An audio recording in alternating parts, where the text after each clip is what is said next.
Your wife's quite a looker. Who you, old man, should go home.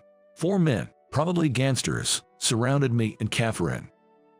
The one who seemed to be the leader, with a bowed head, shoved me hard, and I landed on my butt on the concrete. Though I wasn't hurt, there was no guarantee they'd let me off even if I apologized. It would be easy for me to take them down, but in front of Catherine, I couldn't just do that. As I was assessing the situation, the person who stood in front of me to confront them was none other than Catherine. She stood her ground, facing the gangsters with a resolute attitude. This event marked a significant turning point in my life. Soon, I would come to know a shocking truth. My name is Steve. At 42, I work at a cafe. I've been working full-time for about 5 years now. Thanks to a strong recommendation from my previous manager who retired recently, I've been the manager since last month. I met my wife, Catherine, at this job. She's quite a bit younger than me. I never imagined she'd see an old guy like me as a romantic interest, but to my surprise, she made the first move and we started dating. After dating for 3 years, we tied the knot about 6 months ago. She's laid back and always laughing. She's friendly and being with her is comforting. I genuinely feel the need to protect her. However, there's one secret I've been keeping from Catherine. Before we met, I was part of a Special Forces unit. When you hear Special Forces, you might think of well-known ones like Navy SEALs or SAS, but there are also units so top secret that even the government knows little about them. I belong to one of those nameless units.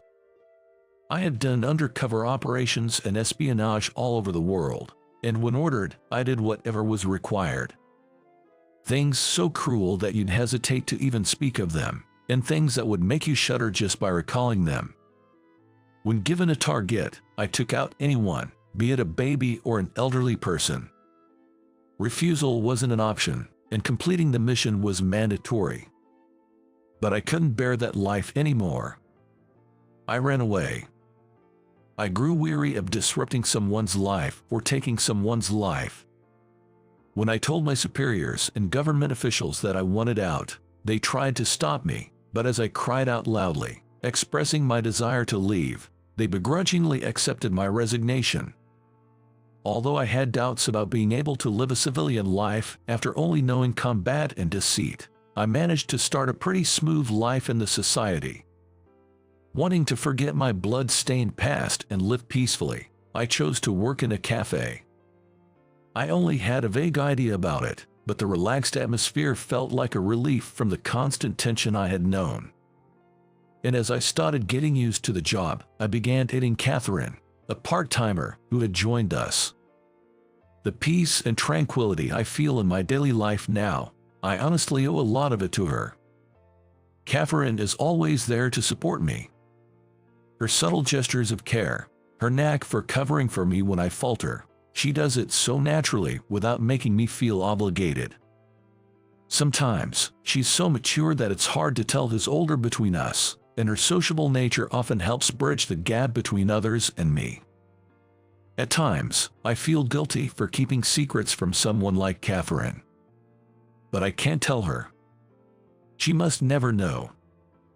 I just don't want her to be disappointed in me. Then, one day as September was drawing to a close, "Steve, there's a man who'd like to speak with you," said a new part-time employee, pointing towards the table closest to the entrance. "He wants to speak with me. Get the manager." It's surprisingly common for customers to spout the same complaints, but most of them calm down once they've been heard out. Weathering the so-called 6-second peak of anger with humility, and then closing the conversation in a gentle tone. That's the basic approach to handling complainants, as the previous manager taught me. I head towards the table, rolling my eyes internally. Sorry for the wait. I'm the manager and, upon seeing the man's face, I'm at a loss for words. "Hey there." The man smirks and raises a hand in greeting. "It's been a while." Through his sunglasses, I can see he's giving me a mocking look as he scans the room. So, you're the manager now. Moved up in the world, haven't you? How did you know I work here? Come on, have you forgotten our line of work? Tracking people down is our specialty, remember? He chuckles and takes a sip of his hot coffee. I don't want to remember those times. I've left my past behind. I never want to revisit it.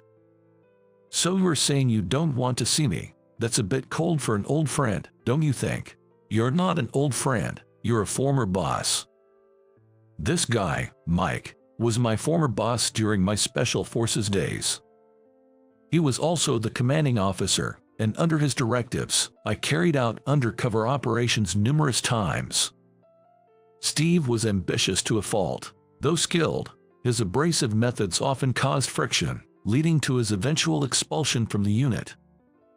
I don't like beating around the bush. I'll get straight to the point. Will you help me? I decline. Haha, you answered right away. Mike, showing no signs of discomfort, laughs heartily. Come on, don't rush to conclusions. It's a lucrative offer. Your cut would be $1 billion. Even if it was $1 billion or $10 billion, I'd still decline. Listen to me until the end. You know as well as I do that we've been involved in some pretty sketchy jobs. We had numerous assignments related to the core of the government. Naturally, we came across national secrets more than once or twice. You can probably guess where I'm going with this, can't you? So, you plan to blackmail the government using those secrets? Exactly. I'm gonna get a cool $500 million. For the government, it's just chump change. I figured as much. Trying to threaten the government, that's ludicrous. But if anyone could do it, it would be him. He's always been that kind of guy. Ever since back in the day. Anyway, I'm going to have to decline. I'm working right now, so if you'll excuse me. You got married, didn't you? As I was about to stand, Mike insinuated something. You better take good care of your wife. Huh? What do you mean? Easy there, don't give me that look. You wouldn't be thinking of making a complaint against a customer now, would you? Staring down Mike, who was grinning maliciously, I couldn't help but wonder. Is he thinking of using Catherine as leverage? It's hard to gauge how much he knows about me, but if he knows where I work, it wouldn't be surprising if he's aware of my family situation. After all, it's not beyond him to take hostages.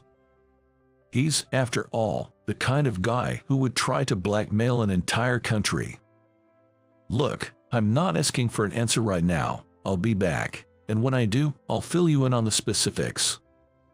Mike, slowly rising, casually slipped a $10 bill into my shirt pocket, giving me a pat on the shoulder as he left. I noticed a part-time worker eyeing us with concern, and I just gave them a reassuring smile. With Mike's threatening invitation weighing on my mind, I found it hard to focus on work and kept dwelling on it throughout my shift. I left work a bit early and hurried home. I'm home. I couldn't let Catherine sense what had happened today. Trying my best to act normal, Catherine asked. Something happened. Catherine, always keen on picking up the smallest changes in emotions, probably noticed a slight change in my demeanor. Nothing, just another day. Catherine didn't press me further after I denied her question. With a puzzled tilt of her head, a gesture that always suits me, I head to the bathroom. Submerging myself in the bathtub, I ponder over Mike's personality. That guy's dead serious.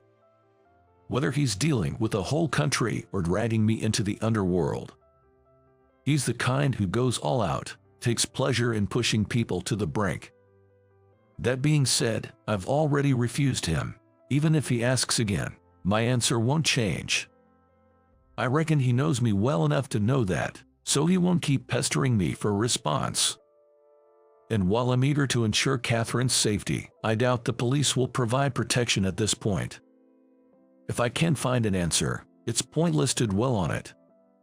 Right now, I should focus on my work and protecting my life with Catherine. But just when I thought everything was fine, my hopes are soon dashed. The next day, as I clocked in like usual, one of the staff rushes over, flustered. Steve, there's a complaint that's a bit out of hand." From her disjointed explanation, due to her panic, I couldn't grasp the full situation. "All right, tell them the manager will be right there. Have them wait for a bit." Leaving her with that, I head to the locker room to change into my uniform. After about 2 minutes, I approach the table where the complaining customers sit and find 2 men who look like typical gangsters. "You took forever. How long were you gonna make us wait?" "My apologies. I'm Steve, the manager here."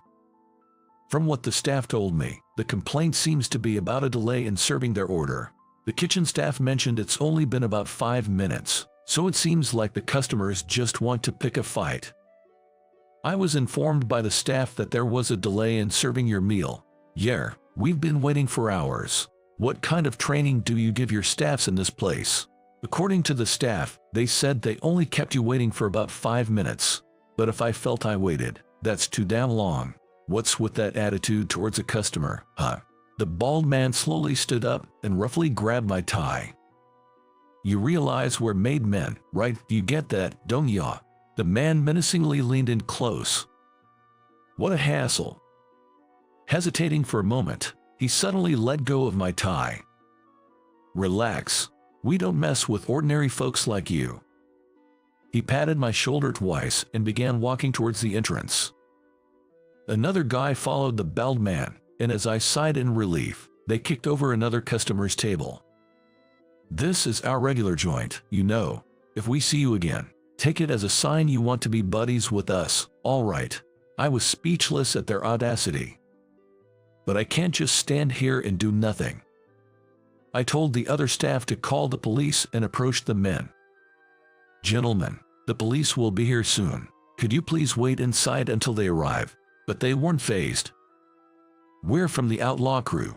We'll let it slide today, but if you involve the police, things won't end so easily for you. Got it?" A gangster with a deep, menacing voice making threats. Indeed, I should minimize the damage. These guys aren't reasonable, and there's a real chance they won't stop at just public harassment. I stood silently. The bald man smirked, "We'll be back," and left the restaurant. I already had a headache dealing with Mike, and now the local gangsters has set their sights on me. Just as I become the manager, all these problems keep popping up. Talk about bad luck. Isn't this just a result of my own doing? Am I not just paying for my past sins? Noticing my increasing size even at home, Catherine suggested we take a day trip for a change of pace. Lately, we hadn't even been going out together much, so I quickly agreed and we headed to a hot spring in the neighboring state of Nevada. On the way, Catherine was giddy like a child, seemingly trying to cheer me up. I tried to act strong so she wouldn't worry about me. She probably noticed I was forcing it, sometimes showing a sad expression. But there was nothing I could do about it. Neither about Mike's issue or the gangsters. I felt overwhelmed by my own powerlessness. Maybe deep down, I believed I could handle anything. Was I secretly proud of my past in the special forces? Lost in these thoughts, before I realized it, it was evening. Our attempt at relaxation was a bust, and we started heading back home. And then, as if to add insult to injury, another disaster struck us, the couple. When we returned from our day trip, there were 4 suspicious-looking gangsters standing in the parking lot in front of our apartment building. I recognized 2 of them. They were the same guys who caused a ruckus at our cafe the other day. When they noticed us, they approached with smirks on their faces. "Your wife's pretty, huh? Why don't you get lost, old man?" the bald man said, leering at Catherine. I closed my eyes and sighed heavily. Just when I thought our bad luck was over, we were confronted by 4 gangsters right in front of our house. Annoyed by my reaction, a tattooed gangster shoved me hard on the shoulder. I lost my balance and fell, landing on my butt on the concrete. It didn't hurt. More than anything, the real pain was the embarrassment of showing such a pathetic display in front of my wife, Catherine. The realization sent shivers down my spine. The moment I was pushed, my usually mild-mannered wife seemed to undergo a dramatic change. Now, when I say she changed dramatically, I don't mean she started shouting or screaming. Even from behind, her expression was hidden, but it was obvious she was angry. Catherine stood face to face with a bald man who was over a foot taller than her. Something from the gangster. Without changing her tone, Catherine muttered. As the man tried to grab her, he suddenly found himself in midair. He probably didn't even know what hit him. The gangsters watching nearby probably couldn't comprehend what had just happened. As the man reached out, Catherine seized his wrist and with a swift move, using her petite frame, she threw him to the ground. It was a move similar to what you'd see in martial arts, but her technique was somehow more practical. It was precise and designed to deal maximum damage. I'd never heard Catherine had taken self-defense classes. Yet, from what I've seen during our time together, I've always felt she had wisdom beyond her years. She must have faced hardships I'm unaware of. Looking down at the man who remained seated on the ground, showing no intention of getting up, Catherine whispered in a soft voice, "Should I finish you off?" I think I could hear one of the intimidated gangsters gulp. Catherine quickly turned and rushed over to me. "Are you okay?" She gently offered her hand, and with her help, I finally managed to stand up. The smiles were gone from the gangsters' faces. They must have realized the gravity of the situation. The suspicious, and likely fearful, looks directed at Catherine were evident. Frozen in shock, the gangsters forcefully made the bald man stand and quickly fled the scene. They retreated without uttering a final taunt. "I've gotten pretty hungry. Cooking now would take some time. How about we order pizza?" It was the same old Catherine. Always kind and attentive, and even if I made a mistake, she'd forgive me with just one smile. My lovely wife, Catherine, was there. "Sounds good. It might be a nice change." Responding to my slightly awkward agreement, Catherine said, "After dinner, let's talk for a bit." We got some takeout and finished our meal. During dinner, we chatted about random things, carefully avoiding the earlier incident. Once dinner was over, and after cleaning up a bit, Catherine sat across the table from me. I don't like prying too much, but I've got to ask again. Did something happen? Honestly, I was caught off guard. I had assumed she would tell me something about her past, or how she learned those moves. "What do you mean by something?" "I think, Steve, you're trying to keep me out of it to protect me, but remember, we're a couple." "A couple?" "Exactly right. We fell in love and became husband and wife. That's why I didn't want to disappoint her or burden her with my troubles, let alone show weakness. To me, being a couple means more than just being lovers. It's about being family. It's like being two sides of the same coin. So, if something serious is going on with you, I think I should know and deserve to know." I could tell she wasn't just saying this out of mere curiosity. She was choosing her words carefully, trying to make it easy for me to open up. "The gangsters from earlier, do they have something to do with the way you've been acting off lately?" She was always so sharp. It felt silly trying to hide anything from her, as if she could see right through me. Indeed, hiding any longer wouldn't change the situation. More importantly, since they know where we live, Catherine might be in danger, and there's a chance they might take her hostage. Actually, gathering my courage, I started to recount the events of the past few days in order. However, I wanted to keep my time in the Special Forces a secret, so I only mentioned Mike as a former boss. Listening silently until I finished, Catherine gave a nod of understanding and smiled warmly. "Thanks for sharing with me. You don't need to carry this burden alone anymore." She stood up from her chair and softly placed her hand on my shoulder. "I appreciate you worrying about me, but you, Steve, should just do what you can. Whatever you can't handle, I'll take care of. So, rest easy." "Catherine, She winked awkwardly and then headed back to her room. The next day, spurred on by Catherine, I pondered what I could do on my end. For now, Mike would be fine. I probably won't be reaching out to him, and unless he approaches us first, there's nothing to be done. So, my immediate concern was how to boost the sales of the cafe that had seen a drop in customers. Word spread quickly about the gangsters causing a scene, and revenues from our regulars had dropped by more than half. After all, people come to a cafe mainly to enjoy a relaxed atmosphere or to have pleasant conversations with friends or loved ones. First things first, we needed to restore that environment. I obtained the security footage from that day and visited the local police station. It appeared that the gangsters from the notorious gang had been causing quite a bit of trouble in this town, and even the police were struggling with them.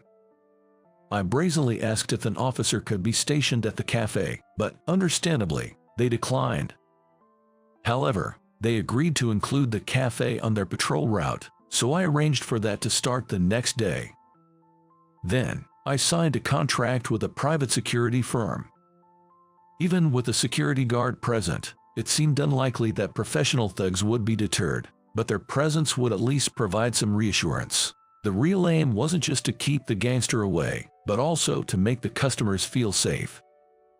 While the response of a security guard in an emergency might be limited, their mere presence would not only reassure the customers, but also our staff.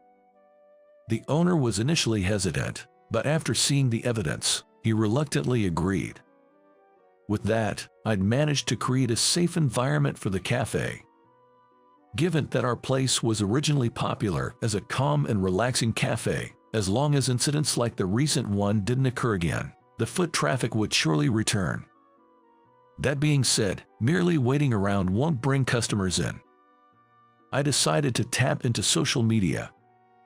However, I'm pretty clueless when it comes to online stuff, so I asked Catherine for her help. She has a wide network. I've personally met over 30 of her friends, and she apparently has over 100,000 followers on social media. Immediately, we created an account for the shop and began posting. With Catherine's help, we spread the word, and it went viral. The power of social media was incredible, and in less than a week, sales were back to what they were before. The shop is quiet but lively again, and those gangsters hadn't shown up since. I stood up to their aggressive tactics and countered their harassment head-on. It's all thanks to Catherine. Her support allowed me to foil their plans. Then, a thought crossed my mind. Why did the gang target my cafe in the first place? Was it just random? Or was it someone's command? Then, one day when everything was going smoothly, he showed up. Hey! It was an unexpected visit. It was just past 2 in the afternoon, after lunchtime, and there were hardly any customers in the shop. I came to hear your answer. Without waiting to be seated, Mike took a seat at a nearby table. He gestured with his chin for me to sit across from him, and I complied. You know the answer, but I'll ask anyway. Have you decided to cooperate? Mike leaned forward slightly, looking smugly up at me. If I refuse, what are you planning to do to my wife? Do you really need to hear it from me? You know what I'm capable of from our time in the unit. Mike looked exasperated. It was clear he still felt confident. He probably believed that no matter what was said, I'd ultimately submit to him. I'm not a fan of beating around the bush. Just give me a straight answer, yes or no. Of course, the answer is no. Mike paused with his mouth slightly open for a few seconds. It seemed my reply took him off guard. I see. Come to think of it, you might have been a cold-hearted guy back in the squad.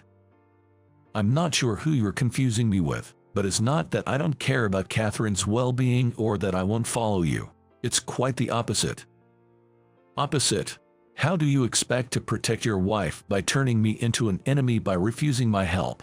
I'm not interested in what you're planning. Whether you swindle money from the government or whatever you decide, whether you fail or succeed, that's your business. But if you plan to harm me or Catherine, well, I have plans too. Mike's brow furrows. It's his tell when he's gearing up for a fight. I don't mind if you target me, but targeting Catherine is something I'll never forgive. She's saved me countless times before, yet I've done nothing for her. So, I don't just want to be given things, or just be protected. This time, I want to protect her. No, I will protect her. Absolutely. All right, let's save the lovey-dovey couple talk for another time. Look, in a way, we used to be boss and subordinate, right? I came here out of respect, as much as I can muster. I offered you a pretty good deal, and there's no downside to working under me again, just like the old days. You really never change, do you? Mike forces a smile, keeping his face neutral, but I can tell he's a bit on edge from my remark. What do you mean? Your emotions, they always show in your gestures and facial expressions, just like before. What's your point? No matter how self-aware someone is, they can't always control their unconscious movements. And this man, he can't take criticism or advice from others. Even if you point something out to him, there's no way he'd change. You are planning to make me the scapegoat. The information you're using to blackmail the country is probably something only ex-Special Forces personnel would know. That's why, after achieving your goal and getting the money, you'll probably pin everything on me and vanish, maybe go overseas. If they trace it back, you're worried you might get caught. That's why you chose me as your accomplice. That's just your speculation. I would never. On what basis do you say you would never? I've known since the beginning. You've always been the type to throw your subordinates under the bus. Mike just silently stares at the diner's clock. This silence is probably the best confirmation that my guess was right. I get how you feel, so you're not gonna help me, huh? I've been saying that from the beginning. With a look of annoyance, Mike let out a sigh, pulling out his cell phone from his pocket and dialing a number. The ringtone can be heard. While waiting for the other end to answer, Mike says to me, "It's a real shame. Who would have thought you were this dim-witted? I feel bad for your wife. She must deeply regret marrying a guy like you." The ringtone continues to play. Seems like the person on the other end isn't picking up. I bet you are trying to contact your current gangsters underlings, aren't you, Mike? I'm ready for whatever comes. Like I said before, if you try to harm me and my wife, I've got plans of my own. What sort of plans? Mike shickles mockingly, but after hearing my next words, his smile fades. I'll take you down. Try me. I've got no clue what you're planning, but bring it on. Even though I've retired, I was a member of an elite squad. I have ways to end someone's life ingrained in me. I swore never to hurt anyone again. No matter what, I vowed not to go back to those days. But if it's to protect Catherine, that's a different story. I'll show that I can protect her. No matter what it takes. Even if, in the end, she comes to despise me. Then, it seems the person he called finally picked up. Hey, took you long enough. Get moving, it's go time. Target the wife. Slowly, I rise from my seat. It's been a long while, so I might not know how to hold back. Well, with this guy, there's no need to go easy. I need to wrap things up here quickly and go help Catherine. I told her to take refuge at her parents' place just in case, but there's a chance they might head there too. Hey, respond. I can't right now. We're in deep trouble here. What are you talking about? We've been taken out. Our crew has. What do you mean? Explain yourself. It was that woman from before. Our crew was taken out by Steve's wife. Pathetic. And you call yourself a gangster. Did she bring some rival gang with her? It was just her. Just her alone. Help. Then the call ends. Mike seemed to be in a state of panic, but honestly, I was even more flustered. Catherine took out the gangsters. That Catherine. Must be some kind of mistake. Darn it. None of these guys are worth a dime. It was rare for Mike to raise his voice, but he seemed quite frustrated. "I'm tired of this mess. Gonna have to plan everything from scratch." "So, does that mean we won?" "If he's gonna back off from us, I don't feel like messing with him anymore. With this, we should finally get back to peaceful days. But there's something I gotta take care of first."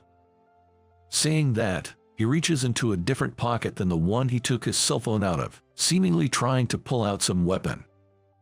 I braced myself, ready to react before he could aim it. Just then, several men pinned Mike from behind. "Who the hell are you guys?" "They're from the Special Forces unit you used to be in." Emerging from behind the men, Catherine, as if to show her face to me and Mike, took off the hat she had pulled low over her eyes. "Catherine, why are you here?" "Lure." Mike, looking more surprised than I felt, stared wide-eyed. "Do you two know each other?" Mike, who seemed quite annoyed, suddenly burst into laughter, responding to my question. "Haha, you got me. Never thought your wife would be her. I didn't see that coming. You're even more clueless than me since you were kept in the dark." Even as he leaped to the ground, perhaps due to strong pride, Mike couldn't stop laughing. "I'll tell you who she really is. She's just like you, a former member of the unit." "But I am. It's no wonder you didn't know. Her primary mission was covert operations. The unit you were in had a completely different role and required different skills. Catherine was in the Special Forces." "That Catherine?" Seeing my confusion, Catherine smiled with an awkward look on her face. "I'll talk to you later, okay? I promise." With that said, Catherine shifts her gaze to Mike.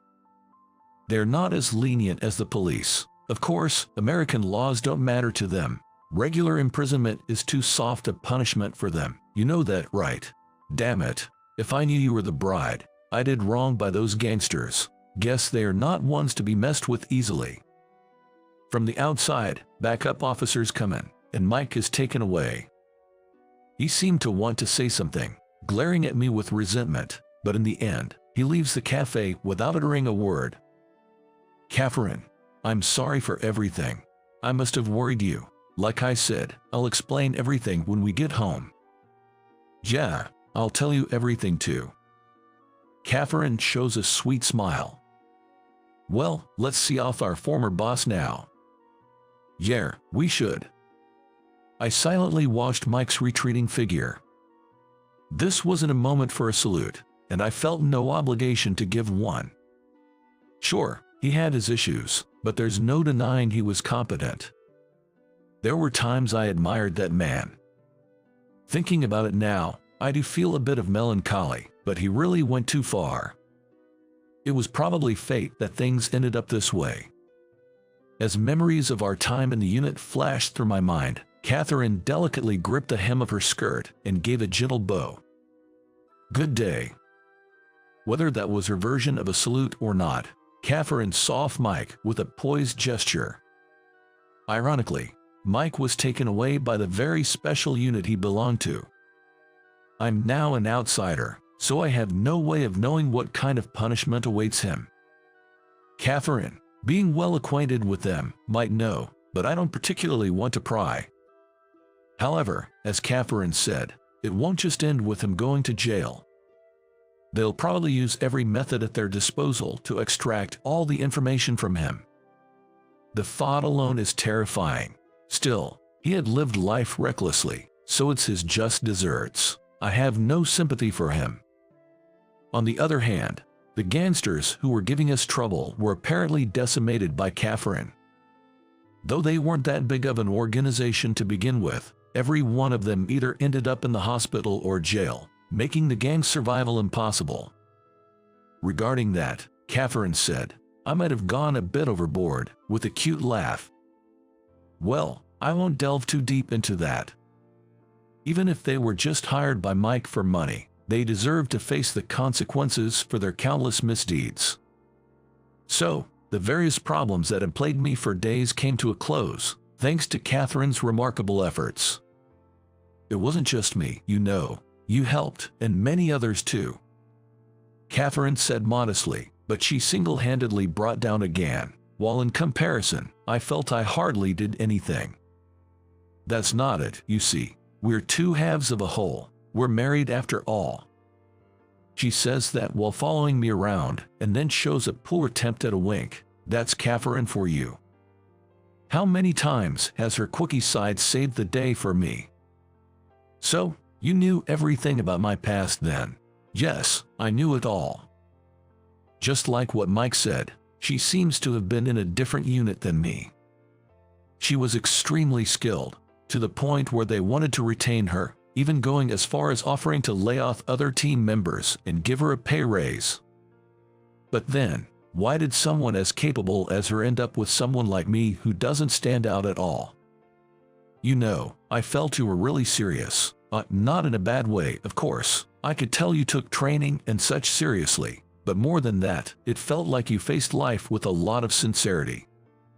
Facing life with sincerity. It reminded me of the times when I was mercilessly taking so much from strangers. I ponder on her words. When you're in that line of work, sometimes you start to take a lot of things for granted, even life itself. But Steve, you always faced it head on. That's what drew me to you. So, I decided to quit and follow you. She quit because of me. I must be really hated by her superiors. And then I joined the same place you did. I could have told you the truth, but you seemed like you wanted to forget your past. I thought maybe you wouldn't like having someone around who's like a reminder of that past, but I wanted to be close, so I thought staying silent would be best. It sounds so casual when she talks about it, but the more I hear, the more I feel like a fool. I guess Mike was right. It's not like you were oblivious, Steve. It was just that I was good at my job. Just kidding. But really, just being near you made me happy, and now, we're even married. It's just so surreal. I can't help but laugh. Laugh, huh? Laughing is good. Rather than a life filled with regret and not being able to laugh, looking forward and laughing is a much better life. And I learned that from Catherine. Thanks to her always smiling at me, even when I couldn't, I've been able to live happily. It's no exaggeration to say that the person I am today is all thanks to Catherine. On the flip side, the reason I can be so cheerful is all thanks to you, Steve. Marriage is a wonderful thing, isn't it? Catherine, who's not good at serious talks, always wants to joke around. Being serious-minded, I used to always steer the conversation back, but now, I truly understand Catherine's feelings. It's like something is tickling inside my heart. But you know, despite everything, I think it was good. I feel like I can speak more genuinely than ever before, and our bond feels stronger. Those cheesy lines do suit you. Well then, let's put it this way. Nice to be with you again, huh? Leisure's mine. Holding Catherine's delicate hand, I think to myself, I'll strive to never let go of this hand. I'll stand tall and proudly by her side,